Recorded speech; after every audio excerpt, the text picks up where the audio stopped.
problemas. Desta vez, ele estaria preparado para infligir-lhes uma derrota definitiva e mortal. Caifás pediu uma audiência e foi atendido por um Pilatos irritado. Já era tarde da noite e no outro dia seria o domingo, que viria a ser conhecido como de Ramos. Após os procedimentos de praxe e uma conversa amena sobre a viagem de Pilatos a Damasco, Caifás entrou no assunto. Prefeito Pilatos logo se empertigou. Sabia que quando Caifás o tratava de prefeito era porque vinham problemas. O que poderia ser desta vez? Mais uma vez estou para lhe informar das atividades daquele insidioso Jesua de Nazarete. Ele outra vez? O espertalhão do Pilatos já estava informado de tudo. Gúbio já lhe dera o serviço completo sobre os planos do mestre. Pois é. Eu não lhe disse que ele era um homem perigoso.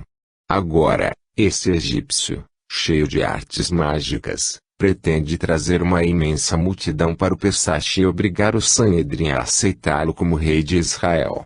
Ele deseja que uma comissão de notáveis judeus leve um pleito a Tibério para que lhe seja dado o trono de Israel. Não me diga. Quanta novidade! E o que eu tenho a ver com isto? Caifás ficou desconcertado. Ora, como é que este pústula não tinha a ver com isto? Se isto acontecesse, ele perderia sua posição de prefeito da Judéia. Será que ele não se importava?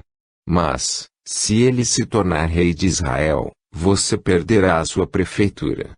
E você deixará de ser sumo sacerdote. Caifás estava apressado. Ele queria que os romanos prendessem Jesua, mas Pilatos se comportava como se ele não fosse um perigo. Restava-lhe, pois, tentar pressionar o prefeito com a ameaça de reportar a questão a Roma. Ora, prefeito Pilatos, se este Jesua entrar em Jerusalém com uma multidão a gritar que ele é o Messias, pedindo que ele seja coroado rei dos judeus, o tumulto que será gerado poderá ecoar nos corredores do palácio de Tibério. Pilatos, mais do que depressa, respondeu-lhe, onde meu amigo Sejano reina soberano, já que o nosso amado e sagrado príncipe Tibério vive doente. Mas, mesmo assim, não lhe será interessante ter seu nome envolvido em mais um escândalo. Pilatos cansou da brincadeira de rato e gato com Caifás. Seu humor não estava mais para aturar aquela figura toda de negro que recendia incensos e uma acre fragrância de suor e de outros perfumes indefiníveis. O que você espera que eu faça? Que o prenda assim que o vir. Sob que acusação? Conspiração para derrubar Roma. Pilatos, matreiro e sagaz, sentiu que Caifás queria que a culpa recaísse toda sobre Roma. Que conveniente! O povo iria se revoltar contra suas legiões. O governador da Síria iria mandar legiões a um custo astronômico e ele, Pilatos, seria o culpado. Sua solicitação é ridícula. Não moverei um dedo para prender um profeta galileu que nada fez contra Roma. Pilatos fez uma pequena pausa e depois, mudando de tom, redarguiu, mas, se ele, por exemplo, tiver feito algo de terrível contra o templo, eu poderei enviar minhas tropas, junto com os seus guardas do templo, e prender um herege. Caifás olhou para aquele homem bonito, quarentão, de feições bem romanas, sempre bem babeado e cheirando a perfumes de rosa e de outras flores. Era um bandido sagaz, que lhe havia prensado contra a parede. Se ele queria tirar a sua responsabilidade e colocá-la sobre os ombros do templo, que assim fosse. O templo era uma instituição sagrada e nenhum judeu ficaria contra ele. E Jesua tinha que ser preso em nome do templo e julgado por heresia. Nada mais fácil, mas seria morto por quem? Caifás não queria o sangue de ninguém nas suas mãos. Pura hipocrisia. Mas sua consciência não queria que o sangue de Jesua incidisse sobre ele e sua família. Os romanos deveriam executá-lo. Prefeito Pilatos, façamos o seguinte. Nós o prendemos por heresia e o Sanhedrin o julga. Ele será condenado à morte por heresia, mas a execução deve ser feita pelos romanos. Ele deve ser estrangulado numa das suas masmorras, na calada da noite, sem que ninguém saiba. Pilatos meneou a cabeça em assentimento, mas pensou, e me tirar o prazer de vê-lo pendurado na cruz, nunca. O que Caifás desconhecia, mas Pilatos, melhor informado, sabia, era o que os zelotes haviam planejado para o domingo que antecedia o Pessache. No outro dia, Jesua e seu grupo partiram cedo para Jerusalém, que estava a 1 hora de marcha. Cepas e alguns amigos haviam partido mais cedo para avisarem a população de que o mestre estava para chegar. O clima era de euforia. Havia alguns dos discípulos que discutiam a posição que cada um ia ocupar no futuro reino de Deus a ser estabelecido em Israel. A discussão beirava as raias da idiotice, pois cada um parecia querer ser mais importante do que o outro. E Jesua teve que intervir, e lhe repreendeu, com certa energia: o que discutem? Quem será o maior no reino de Deus? Pois saibam que o maior será aquele que se fizer menor, servindo ao próximo com amor e devotamento. Aquele que se eleva, no reino de Deus, será rebaixado, enquanto que aquele que se humilha, será exaltado. A discussão parou e os discípulos que assim o faziam, sentiram vergonha de si mesmos. E Jesua se deu conta, mais uma vez, de que seus amigos eram apenas homens de boa vontade, e não anjos do Senhor, cheios de pureza e amor. Muito teriam que aprender e o fariam exatamente como Jesua pregara, tornando-se pequenos e servindo ao próximo, pois só assim o homem será elevado à categoria de anjo. Chegaram a Jerusalém e montaram tendas no jardim de Getsemane, e as mulheres ficaram no acampamento, preparando o jantar.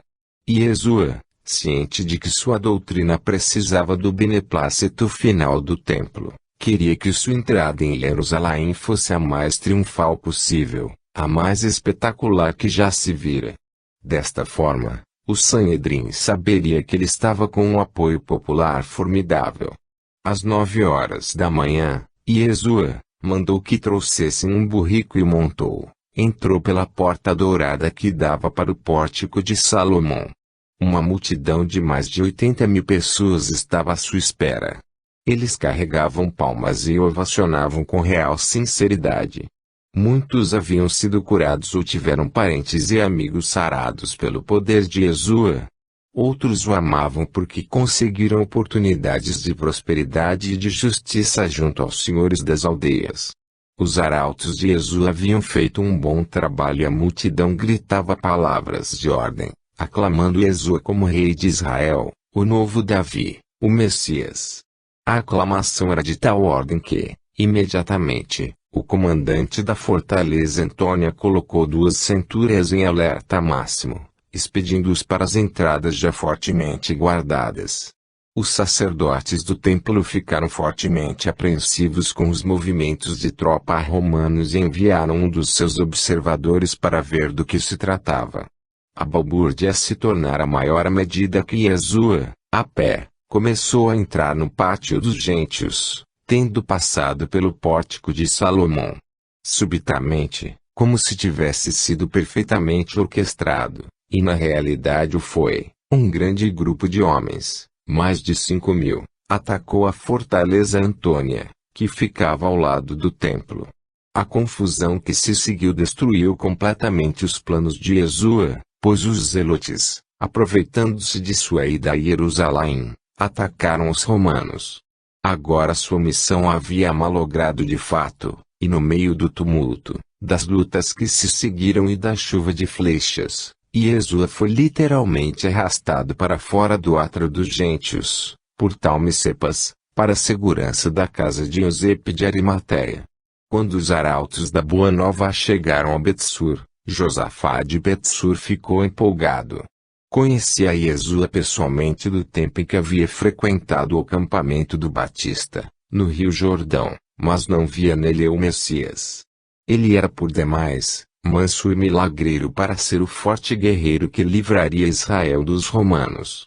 Josafá era zelote, um guerrilheiro de renome, procurado pelos romanos por dezenas de bem-sucedidos assaltos a postos de pagamento de impostos, de emboscadas a patrulhas romanas e de assassinatos de oficiais romanos e de judeus que apoiavam os invasores. Eliosias ben Xisquiá, assim como Matias Barrabas, eram os mais procurados zelotes e suas cabeças estavam a prêmio. Eles viram que uma entrada em Jerusalém no Pessach seria fácil, pois a multidão de peregrinos iria camuflar bem seus guerrilheiros. Durante um mês, ele foi juntando seus guerreiros e os posicionou no meio da multidão para atacarem a fortaleza romana. Se ela caísse, e haveria de cair na opinião deles, eles matariam todos os legionários, mas principalmente Pôncio Pilatos e sua corja de corruptos.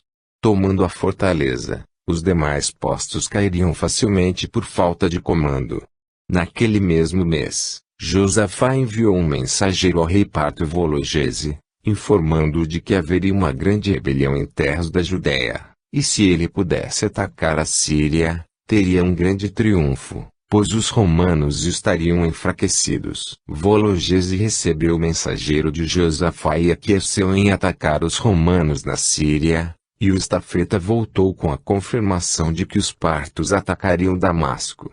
Com isto, as legiões estacionadas em Damasco teriam que se defender do ataque parto, e não poderiam atacar os judeus, dando tempo de se montar um grande exército. Eutias ganharia tempo e poderia atacar os romanos na Síria ou, se preferisse, destruir os romanos no Egito, para impedi-los de atacá-lo de surpresa. De qualquer forma, ele libertaria Israel, e se tornaria, ele sim, o Messias. Ora, o que ele não sabia é que Vologese, o rei Parto, havia feito uma aliança secreta com os romanos e avisou ao governador da Síria, que, por sua vez, alertou Pôncio Pilatos. Mesmo que não o tivesse feito, os espiões de Pilatos já haviam reportado que uma tropa grande de zelotes iria atacá-lo na fortaleza Antônia, e ele havia se precavido, tendo trazido uma legião, que chegara aos poucos para não alertar os zelotes, que tendo vindo pela Pérea e fazendo a volta pelo Mar Morto, adentrou pela Idumeia, onde os habitantes eram adversários históricos dos judeus. Pilatos nunca estivera tão preparado e sangue sedento como naquele Pessach. O ataque dos zelotes foi se esbarrar numa tartaruga romana, e rapidamente foram cercados por um celeiro e cavalaria. A luta, no entanto, foi renhida e durou meia hora. Mas, no final, os romanos haviam triunfado, tendo capturado os principais líderes, além de mais 200 homens, que haviam ficado feridos no campo de batalha. Eles os mataram rapidamente enquanto a cavalaria perseguia mais de 3.000 homens que fugiam espavoridos pelos montes da região. 30 homens, no entanto, foram mantidos vivos, pois Pôncio Pilatos os queria crucificados, para seu deleite, e também como lembrança aos demais futuros revoltosos de que este era o fim de todo insidioso que tentasse se revoltar contra Roma. Quando o ataque zelote começou, a multidão de peregrinos espremida entre o átrio dos gentios, a fortaleza Antônio e a piscina Besata, e vendo chover flechas romanas e a cavalaria subindo pelas ruas estreitas, desembestou e correram feito loucos, alguns para dentro do átrio, e outros para fora da cidade, passando pela Porta Dourada. Muitos dos peregrinos ainda estavam do lado de fora da cidade e pressionavam para entrar sem saberem o que estava acontecendo no interior da cidade. Fizeram uma verdadeira barreira humana para aqueles que queriam sair. Assim, subitamente, o corre-corre, o empurra-empurra transformou-se numa corrida desenfreada pela vida. Muitos caíam, sendo pisoteados pelos que vinham atrás e morriam esmagados. Nesta confusão estavam mulheres, crianças e velhos, além de homens de todas as idades. Mais de 70 pessoas ficaram no chão para sempre, enquanto que uns 900 ficaram feridos com gravidade variada. A multidão que estava fora recebeu as pessoas que para lá corriam e, em poucos minutos, ela mesma corria para todos os lados, tentando fugir do esmagamento, além do pânico que se estabelecera de forma impressionante. Mais da metade dos peregrinos resolveu voltar para suas aldeias à procura de abrigo, pois Jerusalém tornara-se um lugar perigoso, onde a vida não valia absolutamente nada. Yeshua e seu grupo haviam conseguido sair do átrio dos gentios pela porta que o dava para o Tiropião, e de lá, empurrado por seus discípulos, Yeshua foi levado às pressas para a casa de Eusébio de Arimateia, onde começou a receber as infaustas notícias. Naquele instante, ele sentiu que suas possibilidades estavam reduzidas a quase nada, mas continuaria tentando, porquanto a esperança é a última que morre. No combate para a tomada da fortaleza Antônia, o espião de Pilatos, que se fazia passar por discípulo, foi flechado nas costas e expirou no campo de batalha. Não havia ninguém do lado romano que pudesse reconhecer o mestre. Pilatos teria que lançar mão de outro expediente para capturar Yeshua. No outro dia, com a situação mais calma, Yeshua, contrariando todas as recomendações dos seus discípulos, saiu e foi até o templo. Ao lado do templo, havia uma piscina chamada de Bezata, por se situar na colina do mesmo nome, onde ficavam os doentes, os cegos, os coxos, os que haviam sido expulsos da sociedade por terem marcas, estigmas ou doenças de pele, que eram confundidos com lepra. Os sacerdotes os haviam convencido, no passado, a ficarem na piscina de Siloé, no outro lado da cidade, dizendo que, de tempos em tempos, um anjo do Senhor vinha mexer na água, e quando isso acontecia, quem chegasse primeiro na piscina ficaria curado.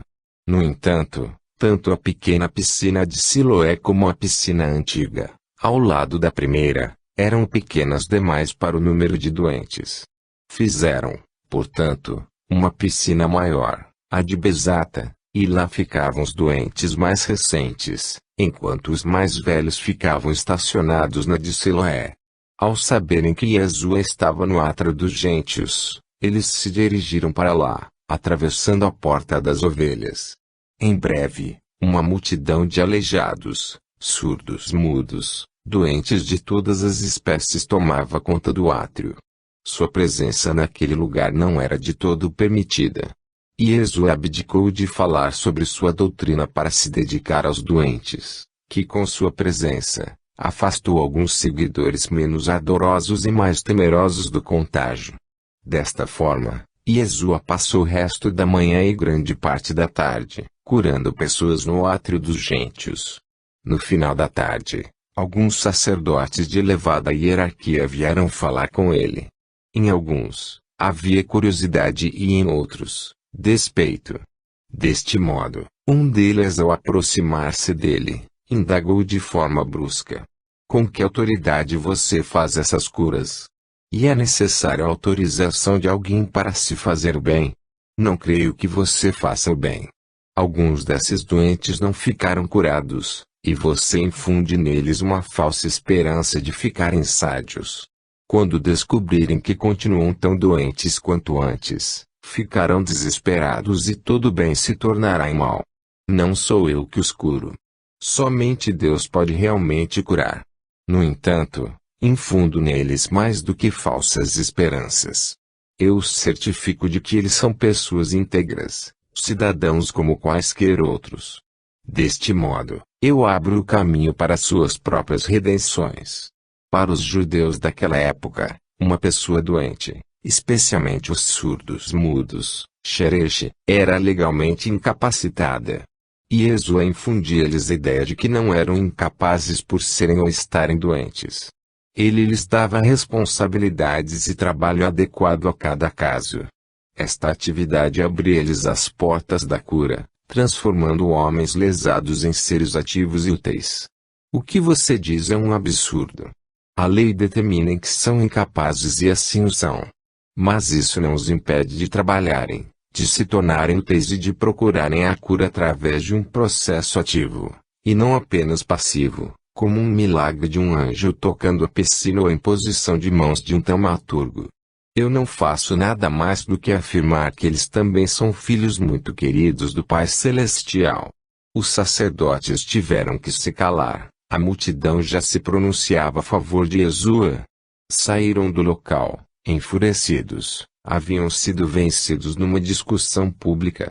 Para Yeshua, isso não fora uma vitória. Provavelmente, ele preferiria não ter sido chamado a atenção pelos sacerdotes. Como ele o for em público, tivera que responder à altura. Só adquirira mais inimigos. De noite, ele preferiu voltar para Betânia, já que era muito próximo de Jerusalém. Deixou seus discípulos nas tendas armadas, e foi junto com Lázaro e Cepas até a casa de Betânia. Lázaro estava muito enfraquecido, e Jesus queria que ele descansasse em casa. Novamente, na outra manhã, ele voltou para o átrio dos gentios, com Cepas, mas sem Lázaro, tendo uma multidão à sua espera. Ele havia estabelecido que faria um discurso na primeira parte da manhã. Iniciou contando parábolas e interpretando-as com calma. Novamente, outros sacerdotes, alguns herodianos e seus seguidores vieram questioná-lo quanto à sua doutrina. Por ordem de Caifás, eles procuravam brechas para depois acusá-lo formalmente. A maioria o detestava pelo sucesso que havia granjeado junto às multidões. Eles jamais haviam sido tratados com deferência e respeito. O povo os detestava pelos dízimos que eles cobravam. Já Jesua não tomava um dipôndio ou um lepto sequer de ninguém, oferecendo muito mais aos camponeses, através de suas negociações com os senhores das terras e dos rebanhos. Eles sabiam que Jesua já havia se manifestado a favor dos impostos romanos e o povo detestava pagar aos invasores um denário sequer. Se eles conseguissem que Jesua atestasse publicamente sua disposição de pagar os impostos aos romanos, o povo, provavelmente, o repudiaria como se ele fosse um colaboracionista dos romanos. Mestre, sabemos que você paga seus impostos, e que, até mesmo, incentiva todos a fazê-lo. Gostaríamos de saber se é legítimo pagarmos a Roma pelos impostos. E Jesua gelou. Sabia que se dissesse sim, o povo não entenderia, virando as costas a ele. Se dissesse não, estaria indo de encontro a uma lei romana, sujeitando-se a duras punições. E, pior do que isso, estaria incentivando o povo a não pagar, podendo gerar consequências imprevisíveis.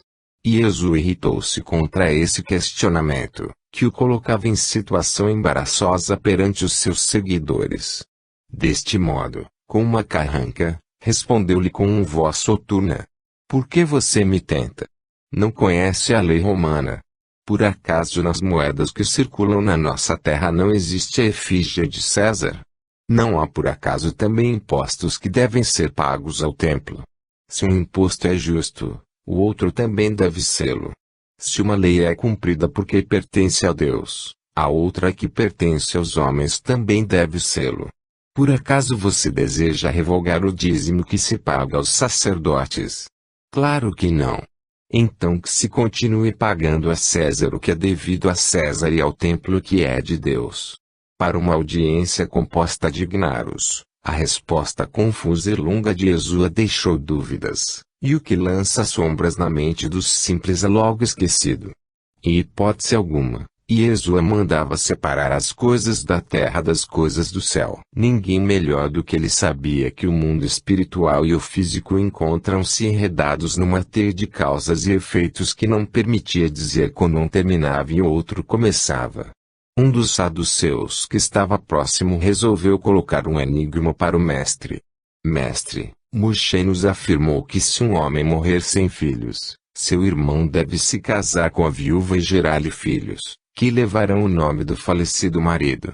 Pergunto-lhe, então, quando chegarem no dia da ressurreição, quem será o verdadeiro esposo da mulher?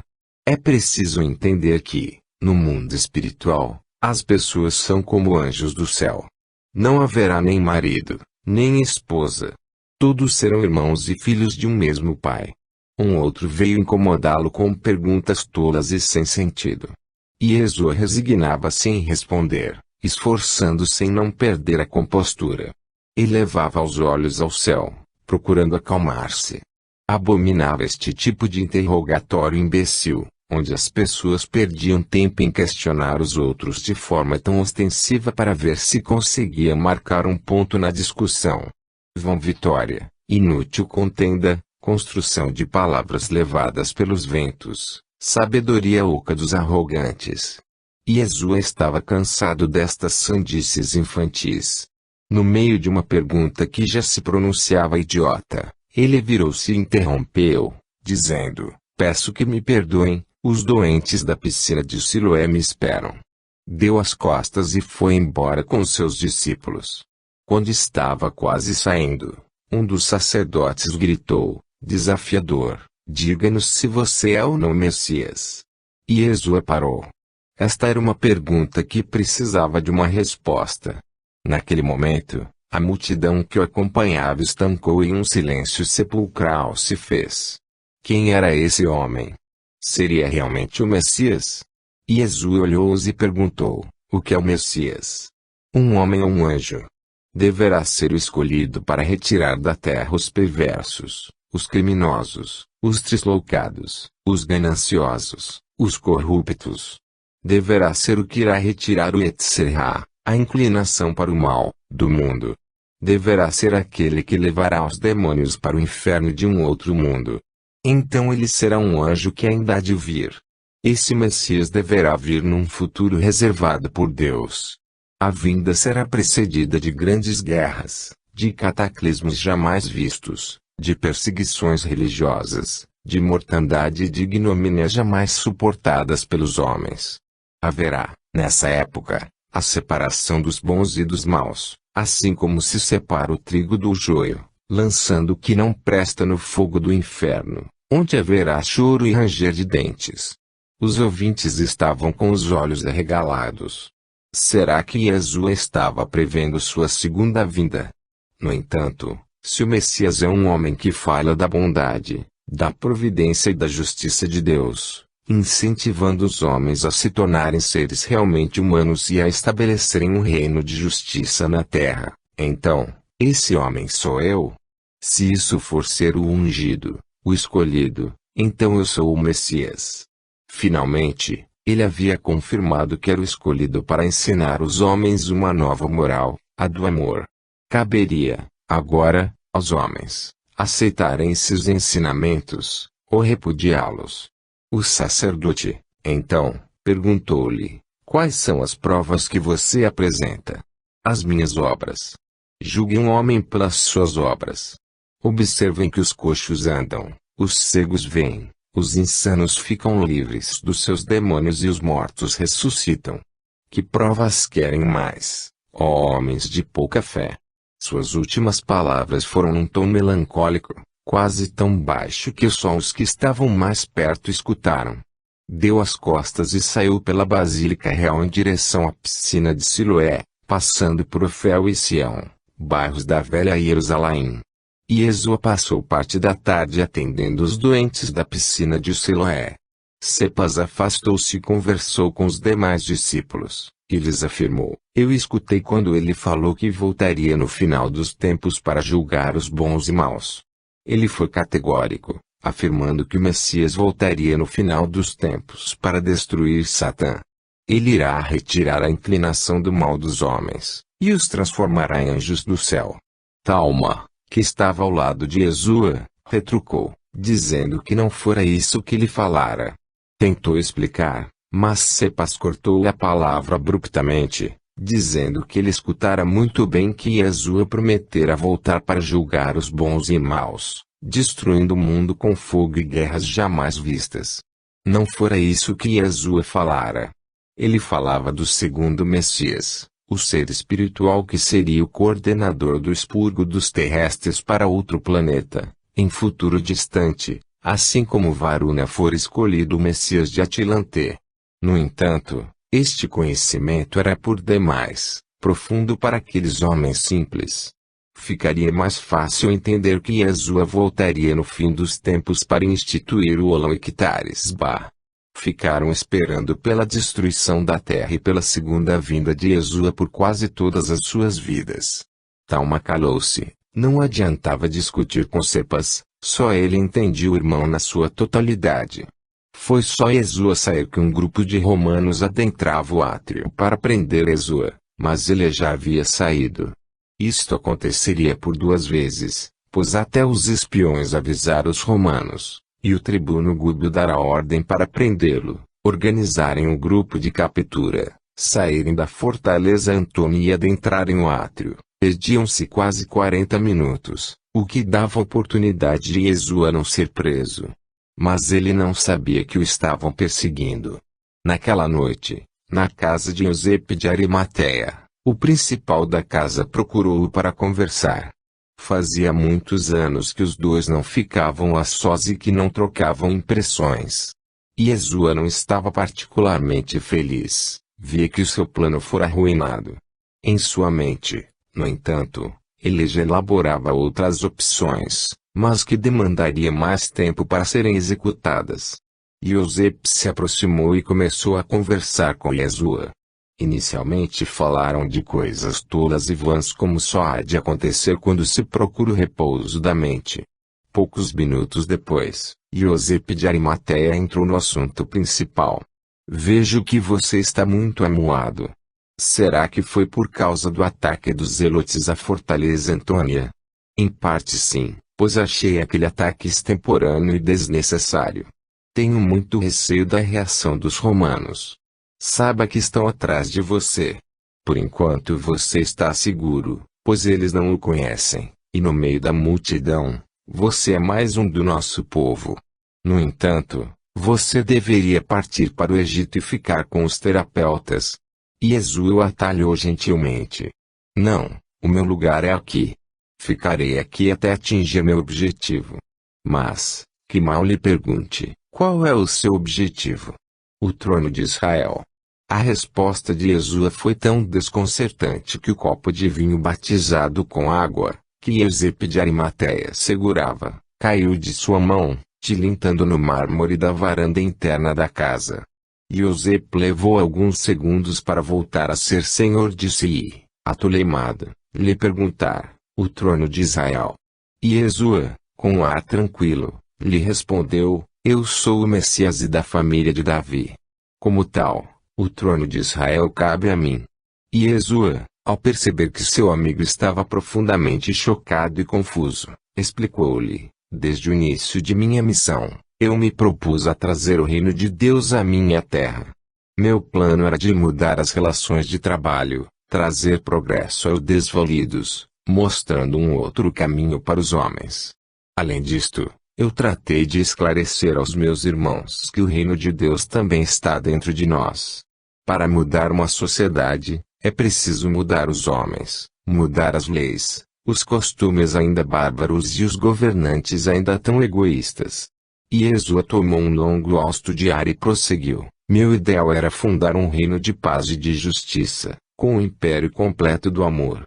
Não o amor piegas e sentimental, mas o amor, sentimento nobre, que faz todos os homens serem irmãos. Desta forma, um ajudando o outro, em mutirões, em searas de ajuda fraterna, todos iriam enriquecer. Não a ponto de a riqueza ser mais importante do que qualquer outra coisa na vida, mas que ela, sobretudo, se transformasse num instrumento de igualdade, de oportunidades e de fraternidade entre os homens. E Jesua fez uma pequena pausa, como se desse tempo para Eusébio entender o seu ponto de vista. Com este objetivo, eu iniciei minha pregação e meu trabalho. Creio que os sucessos iniciais demonstram que eu tinha razão, mas as forças reacionárias são enormes. E isto também eu havia previsto. Só que acreditei que no momento em que o projeto estivesse em andamento e com completo êxito, não haveria mais o retorno à situação anterior. Neste ponto, eu me equivoquei, pois assim que saí de Cafarnaum e de outros lugares onde começamos nossa reforma, as forças do mal atacaram e todo o nosso trabalho foi em vão. Eu entendo este seu ponto de vista, mas por que almejar o trono de Israel? Entenda que não desejo poder pelo poder, pois vi como ele pode corroer a criatura. Lembra-se do rei Esparilises, tão aferrado ao poder que ele se consumiu no final? Longe de mim tal poder. Mas afinal o que desejo? E Eusébio olhava ainda com a surpresa estampada no rosto. Estou plenamente convencido de que a única forma de fazer as reformas que almejo para meu povo é ser o governante desta terra. Depois de obter o poder, Pretendo fazer uma reforma profunda com a ajuda de todos, desde o mais simples dos homens até os nobres do Sanedrim e os maiorais do templo. Todos estarão convidados a uma ampla reforma, a reunião dos divididos reinos de Israel num só país, para o seu engrandecimento e prosperidade. Traremos as tribos perdidas de Israel, pois sei que elas estão espalhadas pelo mundo. Instituiremos um regime onde todos terão direito a falar, a darem sua opinião e acataremos de bom grado as boas sugestões. Yosef sabia que Yeshua não era um ambicioso por dinheiro, poder e fama. Ele o conhecia melhor do que ninguém, pois nos anos em que ele fora um desconhecido, ele havia passado grande parte com Yeshua. Conhecia seu espírito idealista, mas também sabia que Yeshua era um agudo analista da realidade e não se perdia em elucubrações e em devaneios alucinantes. Continuava, todavia, com dúvidas quanto ao plano de Yeshua, achava-o inexequível, e externou-lhe sua preocupação. Você entende que para isto, é fundamental ter o apoio de Roma. Ou você pretende lutar contra eles? Nunca quis levantar armas contra ninguém, quanto mais contra um poderoso exército como o dos romanos. Seríamos trucidados. Meu plano original é que, com as reformas e com o subsequente apoio do povo, o Sanedrim e o templo apoiariam minha pretensão ao trono. Com o apoio dos nobres do Knesset, os romanos iriam me aceitar com facilidade. Que melhor rei do que aquele que traria paz à região, a união dos judeus num único povo muito mais próspero, que lhes pagaria os tributos em muito maior número. O que eles querem de nós, senão paz e tributos? Comigo eles os teriam. Se você se tornar rei, você não os expulsará. Para quê? Todo império irá ruir sobre si próprio. Somente um reino construído sobre a justiça, a igualdade, a liberdade e o amor poderá subsistir. Roma, no tempo certo, irá se esfacelar por si só, sem necessidade de guerras e de lutas fratricidas. Yosef não estava muito certo desta assertiva, mas já outra coisa o preocupava. E os Herodes? O que você vai fazer com eles? Nada. Eles sempre foram títeres dos romanos e continuarão sendo até o fim de suas vidas. Meu reino será de trabalho, de convencimento e não de pompas, luxos e ostentação. Eu e meus amigos, os 12 que representam as 12 tribos de Israel, comandaremos as grandes mudanças. Enquanto os Herodes forem vivos, nós os protegeremos e os apoiaremos, pois mesmo não sendo reis legítimos, o são por força do destino. Nós seremos na essência, de fato, o comando da nação, num amplo processo de reforma pacífica e justa. Yosef ficou na dúvida. Não tinha entendido completamente o que Yeshua propunha. Na realidade, o que o mestre queria era uma forma de governo onde o rei é o símbolo do poder, mas não governa. Uma espécie de monarquia parlamentarista, e que naquela época não existia, mas Yeshua sabia ser possível. Como ele não queria destronar os herodianos e nem expulsar os romanos, e muito menos tomar o lugar de Gamaliel, o nascido Sanhedrin, o filho de Hilel, só lhe restava compor um governo suprapartidário, no qual ele de fato poderia fazer suas tão almejadas reformas, mas sem ser entronado como rei de Israel. Seria o rei de Israel, sem selo de título, mas de direito, de fato.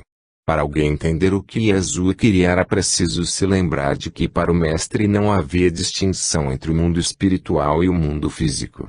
O que ele almejava era uma teocracia, onde Deus era o verdadeiro governante, e os demais homens seriam apenas coadjuvantes e executores dos desígnios divinos. Num sistema teocrático, o chefe religioso é o verdadeiro poder, enquanto os demais homens, mesmo que possam participar, são os executores das ordens de Deus. Moshe havia sido o líder religioso dos hebreus, mesmo que cada tribo tivesse seu nasci, príncipe. Congregando o poder em suas capazes mãos e sem jamais ter sido entronado rei, Moshe havia sido de direito e de fato. Deus, o universo e o homem são todos uma coisa só, todos parte de uma mesma realidade. Se ele era o Messias, O seu reino seria espiritual, mas também, já que ele não fazia distinção entre o espiritual e o terreno, seu reino seria também físico. Nada mais justo que o governador da terra também fosse o administrador de Israel. Era tudo uma coisa só, era o reino de Deus. José pensou por um instante, e perguntou, seus amigos sabem disto? Desde o início. Cada um deles sabe que terão um lugar ao meu lado. Sozinho não é possível se fazer a reforma que quero empreender. José abaixou a cabeça, em sinal de tristeza. Ficara melancólico pelo destino de Jesua. Como era um homem escolado, conhecedor de seus pares, havia concluído que Jesua não iria conseguir seu intento. O mestre o perscrutou e lhe perguntou, você acha que eu não conseguirei, não é? Sim. Acho que você caminha para a morte a passos rápidos. Ninguém aceitará você como rei, mesmo que seja de um reino espiritual, um reino acima dos reis do mundo. Nenhum monarca aceitará suas ideias. Saiba que outros tentaram e conseguiram bons resultados. E Jesua recordava-se de como Confúcio havia conseguido convencer muitos governantes chineses a adotarem seu sistema de governo, e como ele havia governado com excelente proficiência uma província chinesa e conseguira resultados tão notáveis que a pobreza desaparecera e a criminalidade praticamente tornara-se nula. Mas, José lembrava-se de Platão e de sua república, e de como ele tentara a vida inteira convencer os governantes a adotar seu sistema, e não conseguiu implantar seu ideal em nenhum lugar.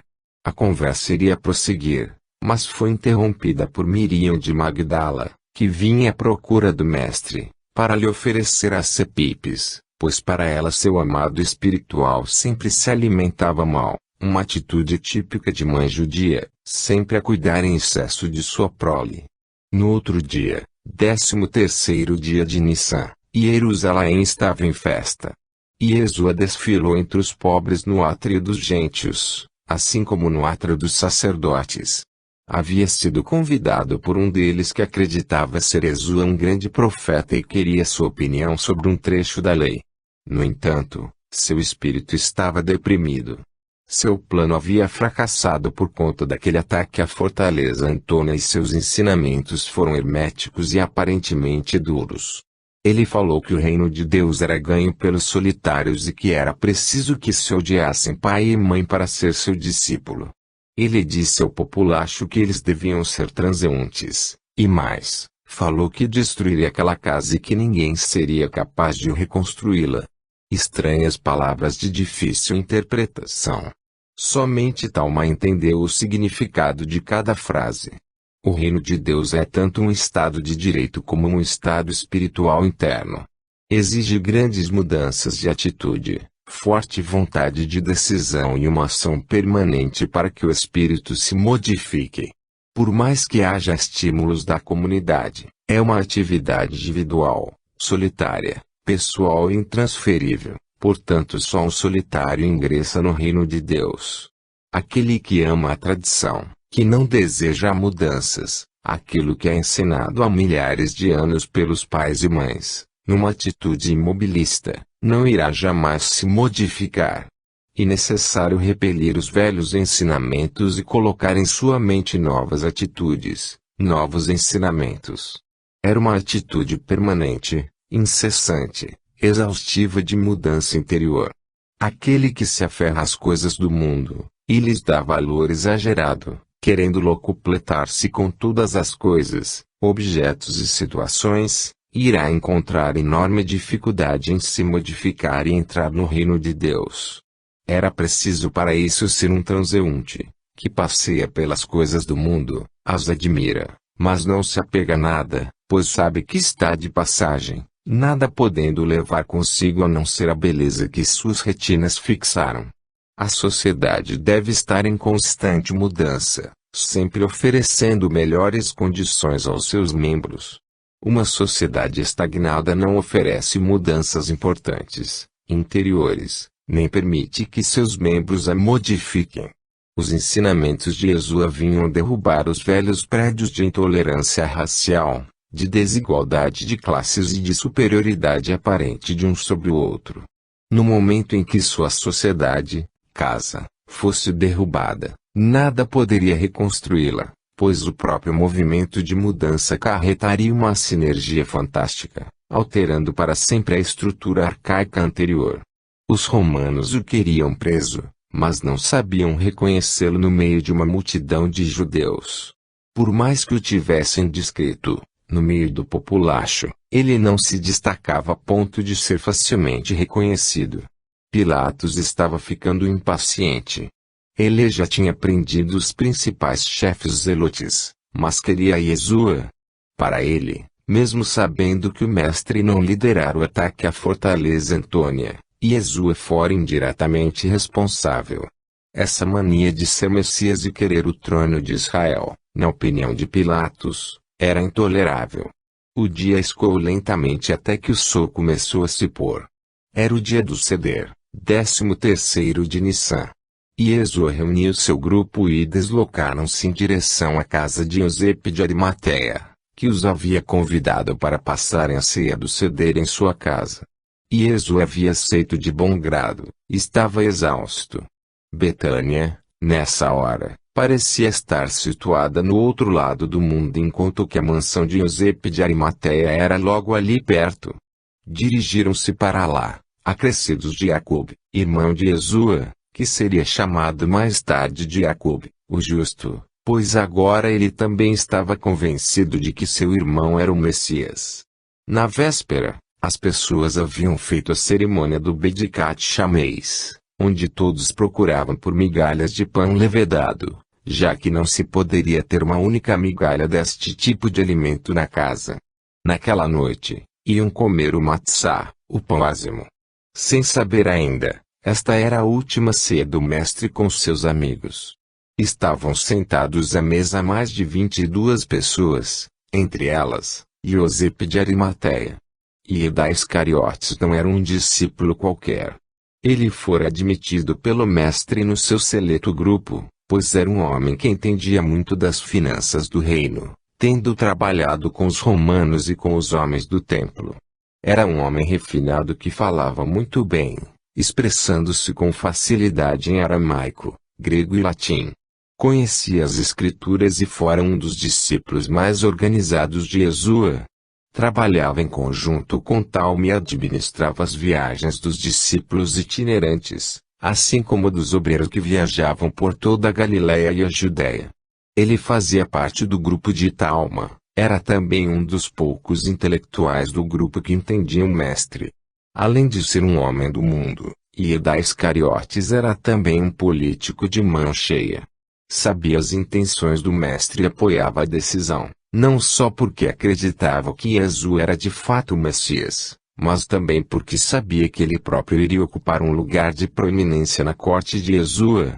Quando a fortaleza Antônia foi atacada, ele viu que as possibilidades de o Sanhedrin confirmar Iesua como rei de Israel haviam se tornado quase que nulas. No entanto, foi conversar com Iesua em particular, mas o mestre não estava em casa. Ele resolveu, então, pôr em ação um plano, numa tentativa de reverter a situação. Ele se propôs a ir conversar com alguns membros do Sanhedrin que levaria Iesua ao poder, pois, para Iuda Iscariotes, aquele era um fato inelutável e insofismável. Nos dias que se seguiram, ou seja, na segunda-feira, terça-feira e quarta-feira, Iuda Iscariotes manteve vários contatos com membros proeminentes do Sanhedrin, muitas vezes recebendo apoio ostensivo de Nicodemos e Eusébio de Arimateia, que lhe abriu portas, o que lhe permitiu entrevistas as mais variadas. Enquanto o mestre dedicava-se às curas, ele fazia seu trabalho de bastidor, tentando convencer um e outro. Seu mais importante contato foi com Anás e Caifás, mas ele não sabia que nada do que falasse teria efeito, pois eles já haviam decidido a morte de Iesua. Como Pilatos estava tendo dificuldades em prender Iesua, Anás, muito matreiro, fez de conta que aceitava as explicações de Iuda Iscariotes. Ele imaginou que o discípulo o levaria para o lugar onde estava o mestre. Sugeriu, portanto, que Eudá tivesse um encontro secreto com Pôncio Pilatos, onde todos juntos poderiam definir um plano de ação para empossar Jesua como rei de Israel. E Eudá não poderia ter ficado mais satisfeito e aceitou. Anás marcou o encontro, após falar com Pilatos, com Eudá Iscariotes, para depois do ceder, quando, na calada da noite, sem serem vistos, teriam um encontro, que nos dizeres de Anás, seria memorável. O ceder era uma refeição de profundo cunho religioso. Era a última comida que os abirus haviam feito antes de saírem do Egito. Era o último repasto de uma raça de escravos, que seria libertada. A história contaria estranhas ocorrências que nunca aconteceram, mas que serviram para mudar a consciência de um povo como sendo eleito de Deus. Era uma festa de humildade e o ceder era a cerimônia que antecedia a véspera do Pessach, passar sobre, o que representava o fato de um anjo exterminador passar sobre os primogênitos do Egito. Iosepe de Arimateia, já que era o dono da casa, deu primazia a Jesua, pois é muito que o considerava também o Messias. Deixaram uma cadeira livre para o profeta Elias, era um costume mais ou menos recente. Convidaram o falecido profeta a entrar e a sentar-se em sua cadeira. E Jesua agradeceu a honra de liderar a cerimônia do ceder e mandou que viessem bacias de água. Lavou os pés de todos, em sinal de humildade, como teriam feito os escravos judeus, uma novidade que ele introduziu, para espanto dos presentes. Depois disso, como era costume, ele recitou o Agadá, uma versão simplificada da história do Pessach, onde Moshe não aparecia, demonstrando que somente Deus é o agente de mudança do homem. Foram feitas as perguntas que normalmente eram feitas para representar adequadamente o Pessach. Todos estavam reclinados para o lado esquerdo. Esta era a maneira com que os homens livres comiam. Os vários tipos de comida foram arrumados pelos serviçais da casa. E o mais importantes eram os 4 cálices, Arbacosote, que representavam a promessa que Deus fizera de levar os israelitas à terra prometida. O 5º cálice, para Elias, foi preenchido de vinho tinto. Não era costume de se beber deste cálice, mas Jesua inovou, novamente. Ele bebeu e afirmou que ali estava o sangue da vida. Comeram o maror, ervas amargas, mergulhadas em charocete, feita de frutas e nozes amassadas, misturadas para formar uma pasta, que foi adoçada com vinho e tâmaras. No final da noite, Jesua partiu o matzá, o pão ázimo, em 3 partes e o distribuiu entre os presentes. Repetiu o gesto até que todos tivessem recebido sua parte. O pão representava o cordeiro pascal, que devia ser comido. Novamente Jesua inovou e disse que aquele era o pão da vida. Depois daquilo mais nada comeram. Cantaram o Alel, hinos e canções, terminando a noite de forma agradável. Quase ao final do ceder, Eudá Iscariotes aproveitou para falar com Jesua sobre seu encontro com Pilatos e Anás. E Jesua achou uma imprudência. Não acreditava na boa vontade dos dois, mas Eudá Iscariotes estava tão empolgado com o encontro e seus possíveis resultados, que Jesua acabou por concordar e se despediu dele com uma frase enigmática para aqueles que não haviam acompanhado a conversa desde o início. Aprecie-se e seja feliz na sua empreitada. No final do ceder, Iosepe ofereceu a sua casa para que repousassem, mas Jesua, intuitivo, achou melhor que ficassem nas tendas que haviam armado no jardim de Getsemane. Iosepe insistiu, mas Jesua foi taxativo. Ele pressentia que haveria perigo para Iosepe de Arimateia, se ele ficasse em sua casa, naquela noite. Saíram à noite alta da casa do nobre de Arimateia, atravessando o Tiropião, e circundando as muralhas do templo. Saíram pela porta das águas, passaram pelo vale do Cedrão e chegaram, após 20 minutos de marcha, nas colinas do jardim de Getsemane. Os discípulos, cansados, foram se abrigar em suas tendas. E Jesua, no entanto, estava preocupado com o encontro de Eudá Iscariotes com Pilatos e com os 2 coen gadolus, e não conseguiu pegar no sono. Saiu da tenda e ficou num canto vazio do jardim. Seus sentidos espirituais se aguçaram e ele viu Samanjilaf. O anjo estava sério e Yeshua entendeu que o momento era grave. O guia falou-lhe: seu tesoureiro foi preso pelos romanos, e, em breve, você também o será. Prepare-se, meu grande amigo, pois a sua agonia começará em breve. Yeshua se ajoelhou, lentamente, mortificado. Curvou-se sobre si mesmo e começou a orar demoradamente. Havia pensado nessa possibilidade, mas sempre a rechaçava da mente com um pensamento positivo. Agora, que Samanjilaf o havia avisado de sua iminente prisão, ele sentiu medo. Yeshua sabia suportar a dor, mas também era muito cônscio de que há dores que são insuportáveis ao corpo humano, fazendo fraquejar o mais forte dos homens. Tenha coragem, meu doce Yeshua, pois amanhã você estará comigo, no mundo resplandecente do Espírito. O jardim estava cheio de pessoas, todos peregrinos que haviam armado suas tendas. Não havia espaço para quase mais nada. Yeshua havia encontrado um lugar entre as pedras, impróprio para armarem tendas e adequado para orar. Ele ficou pensativo, rememorando sua missão. Não fazia sequer 3 anos que começara sua tarefa. Havia muito que fazer e ele achava que fizera pouco. Quantas cidades o haviam recusado? Betsaida e Corozaim eram apenas 2 delas. Quantos discípulos largaram no meio do caminho a missão de curar, de modificar o mundo e as pessoas? Do grupo de mais de 60, somente 23 pessoas ficaram. Yeshua estava mortalmente angustiado. Tinha tomado consciência de que seu tempo expirara e de que não conseguira atingir seus objetivos. Surpreendeu-se, chorando baixinho. Passou a mão nas têmporas, estavam suadas. Ele se encontrava em agonia extrema. Sentiu o fim se aproximar. Passou-lhe na mente vontade de fugir, mas para onde? Ele devia passar por esta provação, e então que fosse da forma mais rápida e mais digna possível. No portão que dava saída para Jericó e Betânia, saiu um grupo de homens com tochas. Vinham serpenteando pelo jardim. Ouvia-se um vozerio baixo. Dirigiram-se para as tendas de Yeshua. Naquele momento, ele havia terminado suas preces e colocara-se em aprumo. Conseguira afastar o medo, substituindo-o por uma limitada confiança em Deus, e dirigiu-se para sua tenda. O grupo de 60 homens chegou a uma distância próxima, até que um dos romanos bateu com força nas costas de um homem, e lhe perguntou: quem é? O homem olhou de um lado para outro e viu Yeshua de pé, chegando perto de sua tenda. Hesitou por um instante e, depois, com os olhos marejados de lágrimas, aproximou-se do mestre.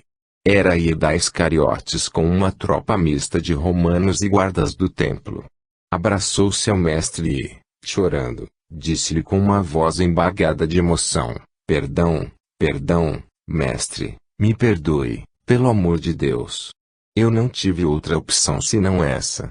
E Yeshua foi agarrado por mãos poderosas, que lhe torceram o braço para de trás das costas. Um soldado deu uma bofetada em Iuda, mandando-o parar de chorar. O acampamento acordou. Estavam todos em polvorosa. Cepas viu quando o mestre foi preso e sentiu um grande medo. Mesmo assim, tirou da espada e quis defender o mestre. Yeshua gritou para ele: basta.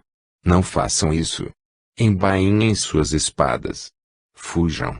Cepas largou a espada e correu para o meio do mato, seguido de vários discípulos. Yeshua não queria que os seus amigos fossem presos também, pois quem iria continuar sua obra? Os romanos riram dos fujões. Não lhes interessavam, só havia ordens de prender Yeshua, o desordeiro, o baderneiro, o agitador político, o chefe do ataque à fortaleza Antônia, o pretenso rei dos judeus. Os soldados levaram-no junto com Iuda Iscariotes, até a fortaleza Antônia. Começava a paixão final de Yeshua. Capítulo 9. Apenas tinha terminado o ceder e Iuda Iscariotes chegou ao portão da casa de Anás. Foi recebido por um dos criados, que o levou até a sala onde esperavam por ele Anás, Caifás e Pilatos. Após as apresentações, Pilatos, extremamente simpático e sorridente, quis saber a verdadeira posição de Judas